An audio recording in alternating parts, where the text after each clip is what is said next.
جس امام کے پیچھے آپ نماز پڑھتے ہیں، جس امام سے آپ مسلک پوچھتے ہیں، جس مسلک پہ آپ چلتے ہیں، اس مسلک کے امام سے پوچھیں یہ داڑھی میری کیسی ہے، سنت کے مطابق ہے کہ نہیں؟ دیکھا دیکھ کے ہم نے داڑھی رکھ دی اور چھوٹی کرنا شروع کر دی، یہ داڑھی نہیں ہے، ایک قبضہ داڑھی ہے، اور یہ قرآن سے بھی ثابت ہے۔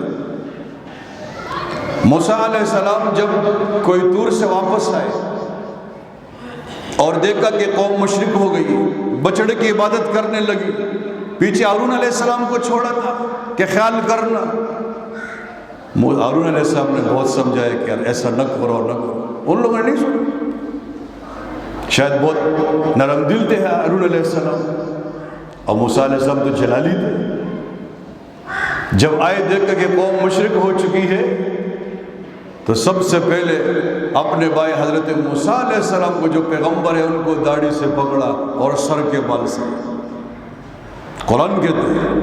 تو ہارون علیہ السلام نے فرمایا لا تأخذ بلحیتی ولا برأسی،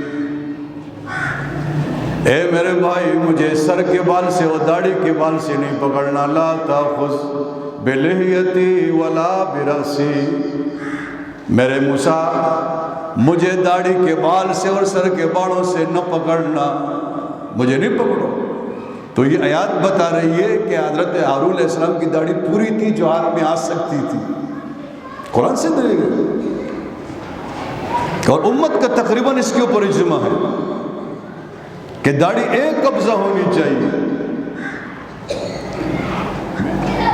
تو داڑھی ایک قبضہ ہونی چاہیے۔ کتنی ہونی چاہیے داڑھی؟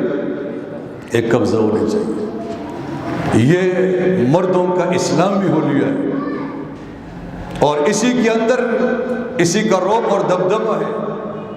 اگر آپ سے کوئی پوچھے کہ مردوں کا حسن کیا ہے تو آپ ایک جواب دو کہ مردوں کا حسن ایک قبضہ داڑھی ہے۔ یہ مشہور کرکٹر ہے مشتاق احمد، اللہ نے جب ان کو ہدایت دی اور تبلیغ کے لین میں آ گئے تو فرمایا کہ ایک دفعہ مجھے ایک گورے نے گالی دی، مجھے گورے نے، اور پھر گالی دینے کے بعد مجھ سے معافی مانگنے لگے کہ مجھے معاف کر دو۔ تو میں نے کہا کہ گالی دی، اب معافی کس لیے مانگ رہے ہو، کیا وجہ، کیوں معافی مانگ رہے ہو؟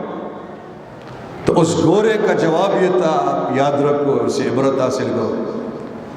گورے نے کہا کہ مشتاق احمد تیرا حلیہ بڑا مہذب لگ رہا ہے، تیرا حلیہ بڑا مہذب لگ رہا ہے، اس لیے معافی مانگی آپ سے۔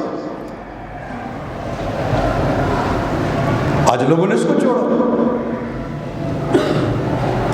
یہ ہماری شناخت ہے، ہماری پہچان ہے مسلمان ہونے کی، اس میں اللہ نے رعب رکھا ہوا ہے، دبدبہ رکھا ہوا ہے۔ میں اکثر کہا کرتا ہوں مردوں کی دو چیزیں ایسی ہیں جس میں اللہ نے خوب رعب دبدبہ رکھا ہوا ہے، ایک پگڑی اور ایک داڑھی۔ کچھ لوگ میری باتیں نہیں سمجھتے۔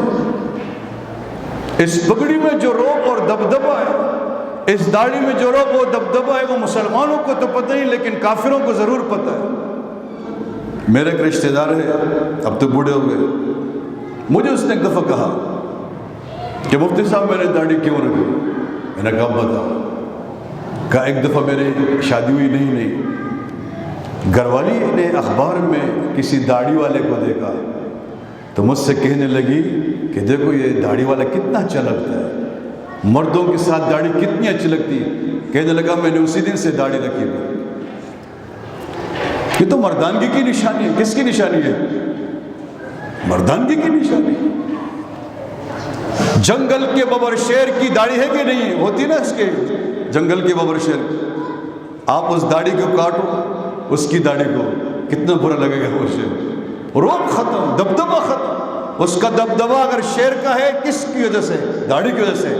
میں اللہ کی قسم کھا کر کہتا ہوں آج بھی پاکستان میں اگر علماء کا دبدبہ ہے، ان کا رعب ہے، لوگ ان کے پیچھے چل رہے ہیں، ایک بنیادی وجہ ان کی یہ داڑھی ہے اور سروں پہ پگڑی۔